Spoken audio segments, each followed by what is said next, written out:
నమస్తే విజ్ఞాన్ గారు. నమస్తే. ఏదైతే ఈవీఎం ఒక రూమ్‌లో పెడతారో దాన్ని స్ట్రాంగ్ రూమ్ అంటారు గదా! ఆ స్ట్రాంగ్ రూమ్ లింక్స్ అనేది కేఏ పాల్ గారు అడుగుతున్నారు. అది కేఏ పాల్ గారికి ఇవ్వచ్చంటారా? అసలు విషయానికొస్తే 2 తెలుగు రాష్ట్రాల్లో అతి పెద్ద కమెడియన్ అయిపోయారు. 'కేఏ పాల్' కమెడియన్‌గా తయారు చేశారు. But he is not a comedian. Seriously. నిజంగా 'కేఏ పాల్' చాలా మంది నేతల్ని కలిసాడు. చాలా మందితో మాట్లాడాడు. చాలా మందితో లింకులున్నాయి. అతన్ని రాను రాను అదేంటంటే ఒక పవర్‌ఫుల్ పర్సన్‌గా వచ్చినప్పుడు క్రిస్టియన్ ఓట్లన్నీ ఎక్కడ మింగేస్తాడో అని జగను, బ్రదర్ అనిల్ ఇంకా కొంతమంది ఆయన కమెడియన్‌ని చేసి తెలంగాణలో ఇంకా దారుణంగా చేశారు. అంటే అతని దగ్గర నిజంగా విరాళాలు స్వీకరించే శక్తి ఉంది. హ్మ్. పాల్ శాసిస్తే డబ్బులొస్తాయి. అండ్ ఇంకో చెప్పనా? పాల్ ఎప్పుడూ కూడా ఇప్పటి వరకు కూడా క్రైస్తవ మతాన్ని జనాల్లోకి బలవంతంగా తీసుకెళ్ళల. ఎప్పుడు గూడా. ఆయన ప్రార్థనలు ఆయన చేసేవాడు. ఆయన దగ్గరకొస్తే ఆయన ప్రార్థన చేసి పంపించేవాడే తప్ప ఎప్పుడు క్రిస్టియానిటీని జనం మీద బలవంతంగా రుద్దల. హ్మ్. అండ్ బలవంతంగా ఏమి చేయలేదబ్బా! Paul he is a very good candidate. Comedian అయిపోయాడు తను అంతే. కమెడియన్‌గా చేశారు. ఎందుకు అంటే అతను నిజంగా కొన్ని వేల కోట్లు తెచ్చుకునే సామర్థ్యం అతనికుంది. తెచ్చుకొని అభ్యర్థుల్ని పెట్టి ఆహ్, వా ఆయన డబ్బు ఖర్చు పెట్టి ఇంటింటికి పంచి కొద్దో గొప్పో శక్తివంతంగా ఆహ్, కనీసం ఒక 10 మందినైనా గెలిపించుకునే సత్తా ఉంది.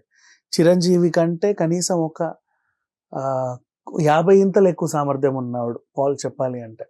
అతన్ని ఫుల్ ప్లెడ్జ్డ్ కమెడియన్‌గా చేసేసరికి ఇక రాని పరిస్థితి. ఇప్పుడు ఆయన నిజంగా వచ్చి కోట్లు పంచినా కూడా తీసుకొని నవ్వుతున్నారు ఆయన మొహం చూసి తప్ప ఇంకేం చేయట్ల. అలా తయారు చేశారు. రాను రాను. సో, పోనీ ఇప్పుడు ఆయన అడిగిందేంటంటే ఈవీఎంలు లైవ్ టెలికాస్ట్ చేయండి అని. Of course they can. తప్పేం లేదు. ఇప్పుడు భద్రత ఇప్పటివరకు మనం మాట్లాడుకున్న భద్రత అంతా కూడా 1951 నుంచి ఆర్టికల్ 51 రూల్ ప్రకారంగా అప్పటి నుంచి వస్తుంది. హ్మ్. ఆర్టికల్ 17 ప్రకారం, ఆర్టికల్ 51 అప్పటి నుంచి వచ్చే రూల్స్ ఇవన్నీ. సో, అప్పుడు మనకి పేపర్‌లే ఉండేవి. కెమెరాలు గూడా ఎక్కువ అట్టటటట వచ్చిన రోజుల నుంచి ఉన్నాయి. ఇప్పుడు సాంకేతికత ఇంత డెవలప్ అయింది గదా! 24 అవర్స్ ఒక యాప్ పెట్టి అయినా సరే నిజంగా ఒక యాప్ పెట్టి రూము 24 అవర్స్ దాన్ని టెలికాస్ట్ చేసి చూసుకునే వాళ్ళు ఉన్నారు. 'బిగ్ బాస్' ఎలా అయితే చూస్తారో 24 అవర్స్ పెడితే, అలా ఈ వాళ్ళ భవిష్యత్తు గదా! లోపల గూడా కెమెరాలు పెట్టి అంటే ఎవడు రావట్లేదు అక్కడికి. హ్మ్. ఇట్లా మనం చూసుకునే వెసులుబాటు.